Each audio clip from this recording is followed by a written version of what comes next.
오늘 우리가 함께 읽은 요한복음 5장 1절부터 9절에 있는 말씀은 우리가 38년 된 병자를 고치시는 사건, 그리고 그것이 일어나는 곳이 예루살렘 양문 곁에 있는 베데스다 못이라고 하는 곳에서 일어났다라고 하는 것이 오늘 주시는 말씀인데, 오늘 주시는 이 본문의 말씀은 우리가 앞에서 우리가 그 4장 43절부터 54절에서 왕의 신하의 아들의 병을 고쳐주시는 것, 그러면서 믿음이 무엇인가를 우리에게 가르쳐 주시는 예수님의 가르침과 같이 우리가 연계해서 우리가 생각해야 되는데, 오늘 주시는 본문의 말씀의 핵심은 베데스다 못에 들어가서 병을 고치려고 왔던 사람인데, 그 6절에 보면 예수님께서 그 사람이 누운 것을 보고 병이 오래됐다라고 하는 것을 아시고 질문 딱 하나 하세요.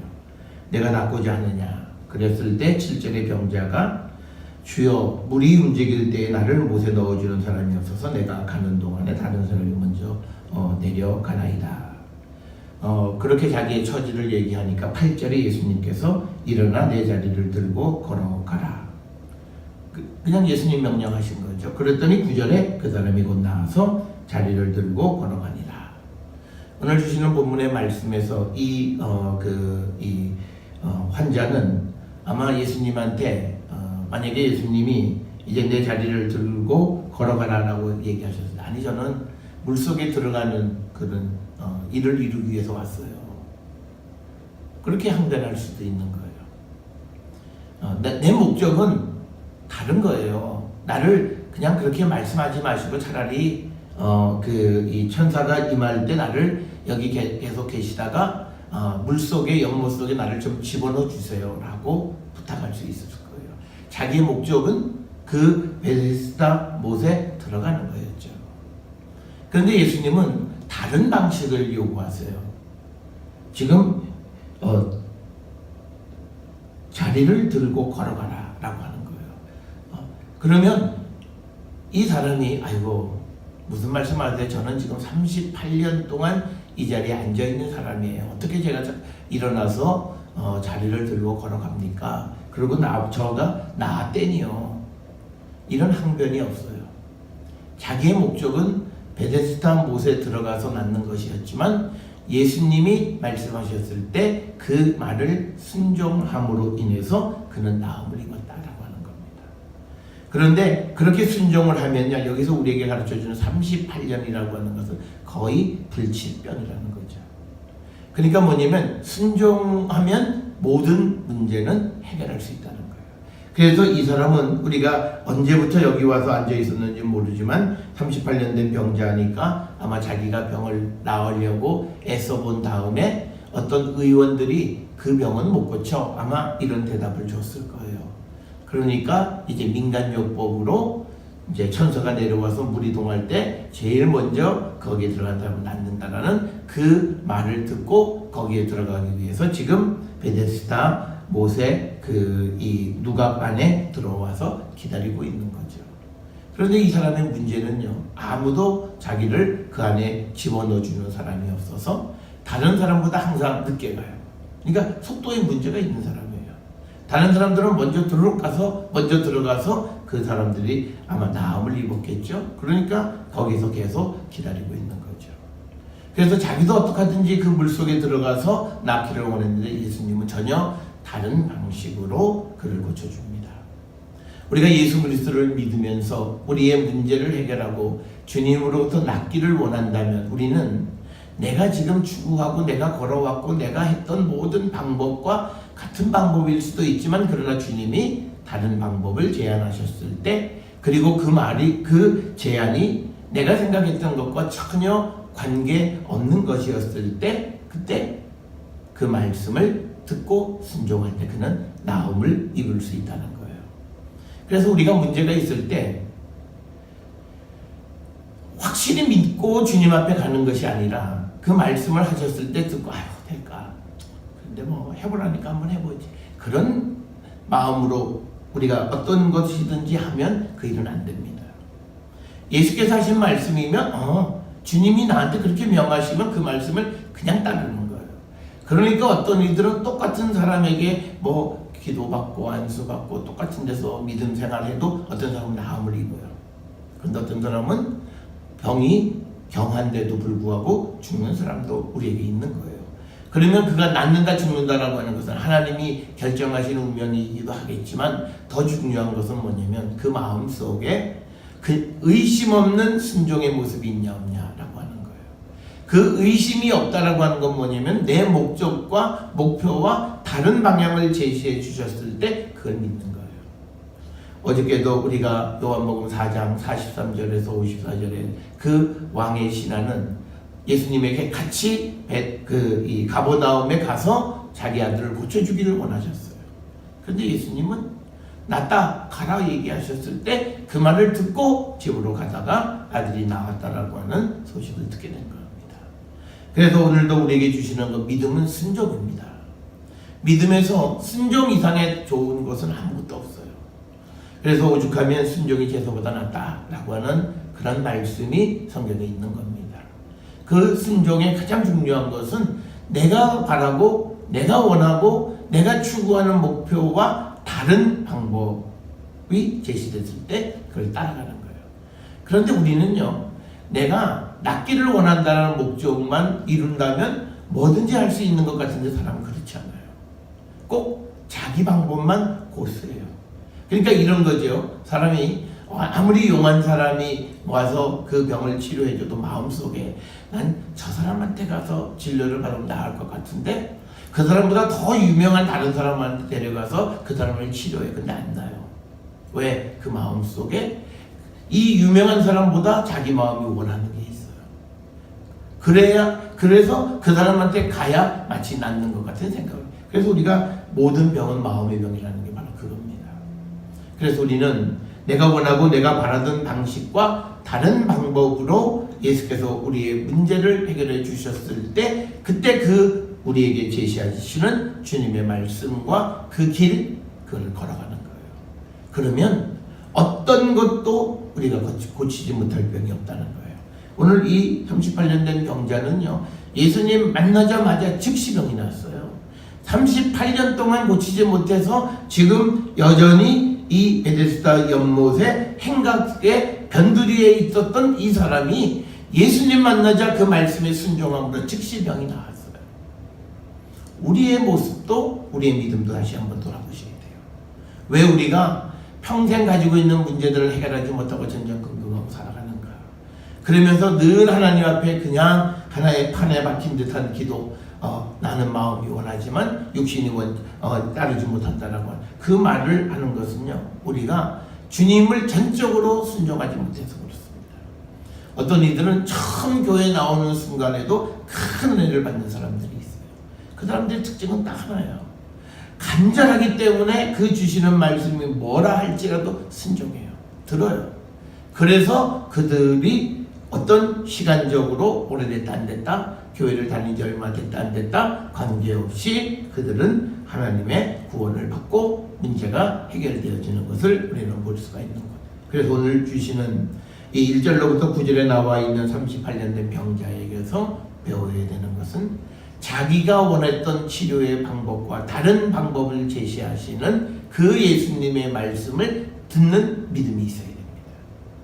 그게 믿음이에요. 그래서 내가 물속에 들어가는 그것을 포기하고 주님이 하시는 그 말씀을 듣는 거예요. 그래서 예수님이 이 사람에게 물어보신 것이 딱 하나잖아요. 낫기를 낫고자 하느냐? 정말 네가 간절히 낫기를 원하느냐? 이 사람이 간절함은요, 예수가 주시는 그 길을 따랐기 때문에 그는 정말 간절했던 거예요. 그래서 자기만 고집하지 않아요. 우리가 간절한 사람들의 특징이 있어요. 간절한 사람은요, 어느 한 것에 딱 묶여있지 않아요. 이게 좋다 그러면 이것도 해보지만 또 누가 더 좋은 게 있다면 계속 하는 거예요. 그러니까 뭐냐면 예수님이 전혀 보지 못했던 사람이 나타나서 자기에게 제시하는 그 길, 38년 동안 낫지 않았던 사람이기 때문에 그는 지푸라기라도 잡는 듯한 마음으로 그 예수의 말씀에 순종한 거예요. 그래서 그는 나음을 입은 거예요. 그래서 우리가 이게 믿음입니다. 우리가 내가 가는 길로 막 하나님 도와주시고 뭐 그런 건 너무나 잘해요. 그런데 문제는 정말 주님이 우리가 원하고 세상이 원하고 세상이 말하는 것과 정반대의 길을 제시해 주셨을 때 그것을 우리가 지킬 수 있습니다. 근데 더 하나는요, 우리가 읽지는 않았습니다만 이 사람이 나온 다음에 예수님은 안식일에 병자 고치는 문제에 휘말려요. 그러면 이 사람은 무엇을 알고 있었냐면 오늘 안식일인데, 그래서 자리를 메고 간다라고 하는 게 일인 걸 알아요. 그런데 머뭇거리지 않는 겁니다. 그게 간절함이에요.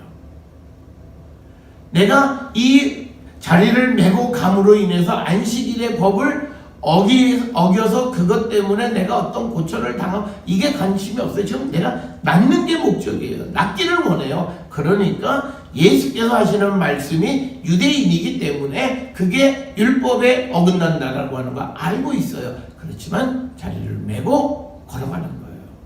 그게 그 사람의 간절함을 나타내는 거예요. 그건 뭐냐면 간절함은요, 어떤 한계에서 멈추지 않는 거예요. 우리는 여기까지 해봐요. 그리고 그 다음에는 안 해요. 여러 가지 이유가 있어요. 그건 내가 불가능한 거고, 이거는 우리 법에 안 되고, 아니에요. 낫기를 원하는 사람은 그 어떤 제한을 넘어서는 거예요. 그게 간절함이에요. 그러니까 우리는 모든 시도와 노력을 한계 속에서만 움직여요. 임계점을 넘어서는 것이 없어요. 임계점을 넘어서야 폭발하고, 임계점을 넘어서야 문제가 해결돼요. 그런데 우리의 믿음은 딱 임계점 직전에서 멈춰 서는 거예요. 그거는 어찌 보면 믿음이 아닌 거예요. 그거는 어찌 보면 내 생각으로 움직이는 것이지 주님이 우리에게 주시는 은혜를 의지하지 않는 모습이다. 그래서 오늘 주시는 이 38년 된 병자가 정말 예수님으로부터 낫기를 원했고, 정말 이 사람은 뭐 예수님이든 누구든 상관없어요. 낫기를 원하는 거예요. 그랬더니 예수께서 하시는 그 말씀, 그런데 그 일이 안식일을 어기는 규정이라 할지라도 그는 낫기를 원했어요. 그게 간절했기 때문에 그 자리를 메고 걸어갔다라고 하는 것, 이걸 우리는 초점을 맞추셔야 됩니다. 우리는 간절하지만요, 우리는 멈춰서는 게 있어요. 내 체면 앞에 멈춰서요. 내 체면이 구겨지지 않는 믿음의 삶, 그 속에서 딱 멈춰요. 그를 넘어서는 모습이 없어요. 제가 전에도 한번 말씀드렸습니다. 저희 선친께서 편찮으셨을 때 저희 어머니가 아버지 고쳐줄 수 있다. 현대의학으로서는 고치지 못하니까 고칠 수 있다는 데는 다 모시고 다니는 거예요. 그래서 제가 들었어요. 그 동네 사람이 우리 어머니 자기들끼리 얘기하는 게 우리 어머니 보고 미쳤나 봐. 미쳤나 봐. 그러는 거예요. 미쳐야 되는 거예요. 자기가 할 수 있는 선을 넘어서야 되는 거예요. 그러니까 제가 그때는 중학생 어린 나이, 고등학생 막 1학년 막 그때는 조금 부끄러움이 있었어요. 우리 엄마가 정말 미쳤나? 그런데 지금 돌아보면 그게 믿음인 거예요. 그게 믿음의 모습인 거예요. 내가 할 수 있는 범위에서 멈춰서면서 나는 할 만큼 했다라고 얘기하는 것이 믿음이 아니라, 간절하면 그것을 넘어서는 행위를 할 수 있게 하는 거예요. 이 사람이 바로 그거예요. 그래서 여러분, 우리의 믿음이 항상 상황에 딱 얽매여 있는 믿음의 삶을 살아가는 건 믿음이 아니에요. 그건 내가 할 만큼만 했다고 사람 앞에 나를 드러내기 위한 하나의 방편이지, 주님이 원하시는 것은 뒷문제 어떤 그런 것에 대해서 연연해하지 않고 순종하기를 원하시는 거예요. 그래서 이 사람은 순종했어요. 그래서 9절의 맨 끝에 이날은 안식일이니, 이 말은 이게 문제가 되기 시작한다는 거예요. 그게 이제 내일 우리가 보는 10절 이하에서 이야기가 되는 것입니다. 그래서 우리는 간절함을 가져야 되는데 한계를 넘어서는 간절함이 있으셔야 됩니다.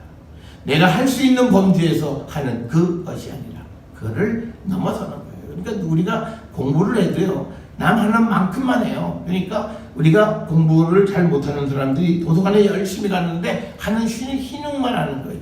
그걸 넘어서야 돼요. 또 누구와 사랑을 하고 누구와 좋은 관계를 맺는 것도 마찬가지예요. 희생을 해야 되죠.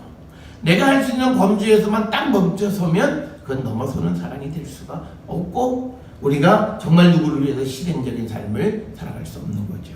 오늘 주시는 이 38년 된 병자의 간절함은 안식일에 해서는 안 되는 것인 줄 알지만 그것을 짊어지고 가는 거예요.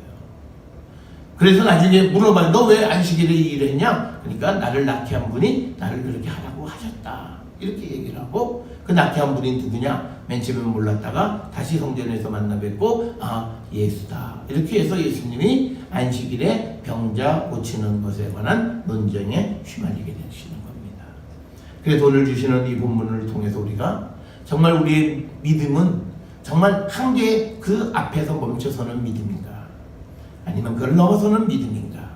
이걸 우리가 한번 좀 돌아보시고, 주님 우리를 위해서요. 예수님은 하늘의 권세를 버리고 땅에 오셨어요. 그냥 하늘에서 아예 뭐 저것들 어떡하겠니? 내가 예언자도 보내고 다 해봐도 안 되는데 할 수 없지 뭐. 그게 아니시잖아요. 하나님께서 직접 당신의 독생자를 이 땅에 보내신 거예요. 우리가 세상에서도 그렇게 하지 못하는데 하나님은 우리를 위해서, 나를 위해서 가장 귀한 것을 버리셨어요. 그 사랑, 한계를 넘어서. 그래서 우리가 그 사랑을 희생적 조건 없는 사랑이라고 그러는 거예요. 그러니까 뭐냐면요, 우리가 이 세상에서 문제가 되는 조건 때문에 문제가 돼요. 내가 만들어 놓은 조건을 넘어서지 못해요. 그러니까 어떤 일도 별로 그냥 하는 만큼은 해요. 그렇지만 그걸 넘어서는 하나님의 능력과 이사를 체험하지 못하고 하나님의 구원을 궁극적으로 받지 못한다라고 하는 겁니다. 이것이 오늘 우리에게 주시는 말씀의 핵심이고, 오늘 주시는 본문을 한 절씩 보면 그 후에 유대인의 명절이 되었다. 성경에서 특히 요한복음에서요, 그 후는 앞에 사건 그 다음이다 이런 의미가 아니라 그냥 말을 이어가는 방식이에요. 그래서 그 후를 꼭 앞에 것 다음에 뒤에 오는 사건 이런 개념으로 이해하시다 보면 어떤 거는 선후가 맞지 않는 이야기들이 있습니다. 그래서 이 그 후에라고 하는 이 표현은 불특정한 어느 때에, 옛날에 라고 하는 말씀과 같은 것이고, 유대인의 명절이 되어 예수께서 예루살렘에 올라가셨다. 우리가 유대인들이 예루살렘에 올라가는 일이 구약의 절기로는 3번, 거기다가 나중에 하나 더 붙여서 4번이 되는데, 6월절, 그리고 77절, 그리고 초막절, 그 다음에 부림절, 마지막 달 14, 15일에 있는 부림절이죠. 부림절은 오늘날 2월, 3월에 해당하는 겁니다. 이스라엘 사람들의 그 달력은 3, 4월 달, 그러니까 성경의 첫째 달로 되어 있어요. 그래서 우리가 출애굽기 12장에 보면 이스라엘 백성이 6월절 출애굽하는데 그 출애굽하는 달을 해의 첫째 달로 삼으라 이렇게 되어 있어요. 그래서 이 3, 4월부터 시작을 해서, 그러니까 우리가 6월절이 언제냐? 부활절을 우리가 생각하시면 돼요. 그러니까 금년은 6월절은 3월 29일이 되겠죠. 29, 30, 28일 날, 28, 29, 29일 날 돌아가셔서 30, 31일 부활하신, 이렇게 계산을 하면 됩니다. 그러니까 부활절보다 3일 전부터 6월절이 시작된다라고 합니다. 그러니까 금년이 3월 말. 그리고 그 다음에 이제 거기서부터 50일째 되는 날이 우리가 흔히 얘기하는 오순절, 77절. 그리고 7번째 달 15일 날 행하는 것이 초막절. 그 다음에 마지막 12번째 달에 14일, 15일에 지켜지는 것이 에스더서를 근거로 해서 생긴 부림절. 그래서 기본적으로는 6월, 77, 초막절 3대 절기에 예루살렘에 올라갔지만 후에 부림절이 더 붙어져 있다라고 하는 거고, 그 다음에 그 1절 끝에 올라가셨다라고 하는 이 단어는요, 규칙적으로 올라가는 거예요. 그건 뭐냐면 이스라엘 사람들은 1년에 3차례 하나님 앞에 자기 모습을 드러내야 돼요. 이거는 규칙이에요. 그러니까 여러분, 우리가 예배 드리고 하나님 앞에 나오는 거는 규칙이 돼야 돼요. 규칙은 깨질 수 없는 거라는 거예요. 그러니까 우리가 믿음의 삶에서 우리의 문제는 하나님 앞에 나가는 것이 규칙이 되지 않은 거예요. 그냥 어떤 일이 생기면 안 나올 수도 있게 되어지는 거예요. 그게 문제가 되는 거예요. 그래서 우리가 하나님 앞에 나오는 것은 우리의 삶에 규칙적으로 행해지는 것이라는 거예요. 그러니까 이거는 깨질 수 없다라고 하는 거예요. 그런 생각을 가지고 우리가 하나님 앞에 나가는 거예요. 그래서 이 예루살렘에 올라가는 것도 규칙인 거예요. 간다 안 간다 이걸 판단하는 게 아니에요. 기본적으로는 다 가게끔 되어 있다. 그 다음에 2절에 보면 이 사건은 예루살렘에 있는 양문곁, 히브리 말로 베데스다. 베데스다라고 하는 말은 뭐 은혜의 집이라고 하는 그런 뜻이죠. 헤세드라고 하는 말과 베이트라고 하는 말이 합쳐진 것이 베데스다라고 하는 거고, 이거는요 예루살렘의 북쪽에 있는 그 문이에요. 그리고 양문이라고 하는 것은 양과 관련되어져 있는 그런 문. 그리고 이 문은 느헤미야 3장 1절이나 32절에 보면 언급이 되어져 있는 그런 문이 되겠고, 그 다음에 여기에 이제 이 물을 가둬두는 못이 있었다라고 하는 거고, 이 베데스다 못의 물은요 주로 예루살렘 성전에서 필요한 물을 공급하는 그 역할을 하는 거예요. 그러니까 이 베데스다 물은 어떤 수영하는, 그리고 무슨 뭐 사람이 물기로 그런 개념보다는 성전에서 쓰는 거룩한 못이에요. 왜? 거룩한 곳에 사용되는 것이기 때문에 그것도 거룩한 곳이. 바로 그곳에 이제 천사가 가끔 내려와서 물을 동하게 할 때 제일 먼저 들어가는 자가 어떤 병에 걸렸더라도 낫게 된다는 거죠. 그러니까 이스라엘 사람들의 민간적인 것은 성전에서 쓰는 그 거룩한 물에, 그 물이 동할 때 거기에 제일 먼저 들어가면 병이 낫는다라고 하는 그런 어떤 이야기가 전해져 내려왔고, 그래서 거기에 이제 5절에 보면 38해 된 병자가 있었다. 이 38년 된 병자가 여기에 와서 그냥 죽치고 1년 내내 기다리는 그건 아니고, 아마 사람들에게 물이 동하는 때가 언제쯤이라고 하는 그런 그 이야기가 있었어요. 그래서 그때가 되어지면, 그러니까 금년에 물이 동할 때쯤 그 어간에 그곳에 가서 이제 기다리는 그런 모습으로 38년 된 병자가 그곳에 있었습니다. 그런데 이제 예수님이 그 누워있는 걸 보시고 이 병이 벌써 오래된 줄 아셨다라고 하는 거죠. 그러면서 내가 낫고자 하느냐. 그러니까 38년 동안 비정상적인 삶을 살던 사람에게 예수님의 질문이 내가 낫고자 하느냐. 그 말은 뭐냐면 이제 정상적인 삶을 살 수 없던 자들에게 네가 정상적인 삶을 살기를 원하느냐. 그러니까 희망이 꺼져간 사람에게 너 희망 갖기를 원하느냐. 희망의 불을 다시 지펴주시는 거예요. 그러니까 이 질문 하나는 이 사람에게 굉장한 도전이 된 거예요. 네가 낫기를 원하느냐? 낫고자 하느냐? 38년 동안 이렇게 늘 병 때문에 고생하던 이 사람에게 예수님 질문은 그가 38년 동안 가져보지 못했던 희망의 불을 다시 지펴주시는 거예요. 예수님은 바로 이거예요. 38년 동안 일평생을 내가 정말 본질적으로 내가 인간다운 삶을 살지 못했던 그 사람들에게 희망의 불을 다시 지펴주시는 분이 예수 그리스도예요. 그래서 예수님에게 와보라 라고 했을 때 우리는 비정상적이고 38년 동안 하지 못했던, 일평생 하지 못했던 그 일을 하게 해주시는 분이 주님이세요.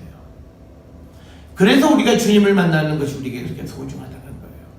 그래서 우리가 이 38년 된 병자의 모습을 통해서 보면 일평생 우리가 해결하지 못했던 문제도 주님에게로 가지고 나오면 주님은 그 문제를 해결해 주시는 분이시다는 것을 우리에게 보여주는 거고, 예수님이 요한복음의 내용으로 봐서 예루살렘에 오셔서 정말 뭐 성전 정화하시는 것이 2장에 있었지만 그 병자들이 모여있는 곳에 예수님 오셨죠. 그러니까 이 베데스다에는 수많은 병자가 모여있잖아요.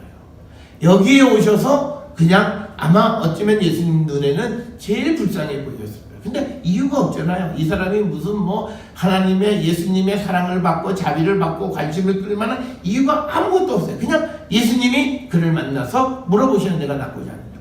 이게 주님의 사랑인데 이 사랑은 거저받은 거예요. 이 사람이 아무런 자격이나 요건이나 뭐 이런 게 없죠. 딱 하나, 낳기를 원하는 마음. 그 마음을 물어보시고 그에게 이제 말씀하시는 것이 내 자리를 들고 걸어가라 라고 하는 겁니다. 이 병자에게 낫고자 하느냐 이렇게 물어보니까 병자는 자기 상황을 얘기하는 겁니다. 물이 움직일 때 나를 못에 넣어주는 사람이 없어서 내가 가는 동안에 다른 사람이 먼저 내려갑니다. 그러니까 이 환자가 전혀 움직이지 못하는 사람이 아니에요. 움직이긴 튼튼해요. 그런데 다른 사람보다 속도가 늦어요. 다른 사람보다 경쟁에 뒤진다고요. 오늘날 우리가 세상을 살아가면서 많은 사람들이, 특히 젊은 사람들의 문제가 뭐냐면 다른 사람과의 경쟁에서 뒤지는 거죠. 가지고 있는 사회적인 기반이 약하고 또 그래서 내 인생이 뒤진다고 생각되어지는 거예요. 그런데 여러분, 그 인생을 바꿀 수 있는 유일한 것은요, 경제적 여건이나 이런 게 아니에요. 주님을 만나보시면 여러분의 삶에 새로운 변화가 나타나는 거예요.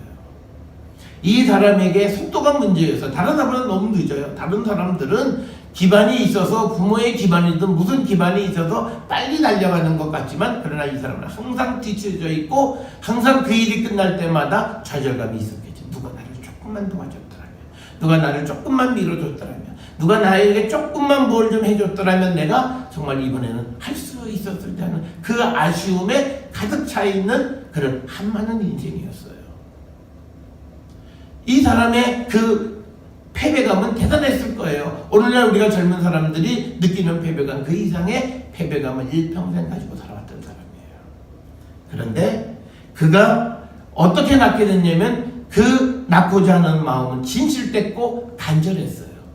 그래서 예수님이 내 자리를 들고 걸어가라 라고 말씀하셨을 때 그는 이 말을 들은 거예요. 자기가 원했던 건 서두에서도 말씀을 드렸듯이 자기는 물속에 제일 먼저 들어가서 그 속에서 고치기를 원했던 거예요. 그런데 이 사람에게는요, 고쳐지는 것이 꼭 고쳐만 진다면 꼭 물속에 들어갈 이유가 없는 거예요.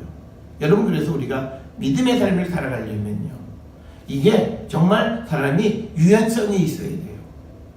융통성이 있어요. 이게 자기를 합리화하는 융통성이라는 것이 아니라 내 고집을 내려놓을 수 있어야 돼요. 이 사람은 자기 고집 38년 동안 바라고 기대하고 마음속에 가지고 있었던 유일한 치료의 방식이었던 물속에 들어가는 그것을 이 순간 내려놓은 거예요. 왜? 내가 낳기만 한다면 그걸 가지고 있는 건 뭐 중요한 거 아닌 거죠. 그러니까 오늘날 우리가 문제를 해결하고 내 인생에 어떤 새로운 돌파구를 모색할 때요, 우리 자신을 완전히 내려놓으면 돌파구는 생겨요. 근데 문제는 내가 가지고 있는 제한 조건이 있어요. 요거는 최소한 돼야 된다. 그러니까 돌파구가 없는 거예요. 오늘 정말 내가 일만 할 수만 있다면, 내가 평생 크지 않아도 일할 수 있는 직장만 있다면, 그 목적이 있으면요, 그래서 우리가 노동의 신성성, 그래서 내가 열심히 일하고 땀 흘려 번 것으로 먹고 사는 그 기쁨이 있다면 내가 어디든지 가서 일하겠다, 이 마음이 있으면 오늘도 직업은 얻을 수 있죠. 그런데 거기에 조건 제약이 있어요. 그 대신 최소한 5대 재벌은 돼야 되고, 대기업 5대 기업은 돼야 되고, 그리고 기름밥 먹기는 싫고, 여기에 또 1년에 어느 정도 노는 날은 보장되어져야 되고, 이 뭐 조건들이 다 붙어 있어요. 그러니까 제한이 와도 안 가는 거죠. 이건 1번 조건에 안 맞고, 이건 2번째 조건에 안 맞고, 또 3번째 조건은 1, 2번 조건 다 안 맞고, 그러니까 뭐냐면 문제는 해결되지 않아요. 그 이유는 간절함이 없다고 볼 수 있어요. 간절함이 있으면 자기의 38년에 자기가 마음속에 품고 있었던 그 유일한 길이라고 생각했던 그 길을 내려놓는 거예요. 그래서 우리가 지금이라도 예수님이 제시하는 그 길을 따라가면 우리의 길은 열려요. 그래서 그 사람이 곧 나와서 자리를 들고 걸어갔다라고 하는 겁니다. 앞에서 말씀드렸듯이 이 사람이 자리를 일어나 내 자리를 들고 걸어가라, 이 말은 우리말로는 그렇게 되어 있지만 이 말은 의미는요, 너가 낳았으니까 일어나 자리를 들고 가, 이 말하고 똑같아요. 이 말은 뭐냐면 우리가 요한복음 4장 34절에서 43절에서 54절에 왕의 신하의 아들이 낳았다, 그니 집에 가 라고 하는 말씀하고 똑같은 거예요. 너가 낳았으니까 일어나서 자리를 메고 가 라고 하는 말이에요.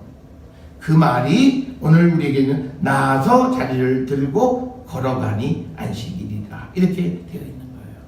그러니까 예수의 말씀을 믿은 거예요. 낫다라고 하는 말씀을 믿으니까 일어선 거죠.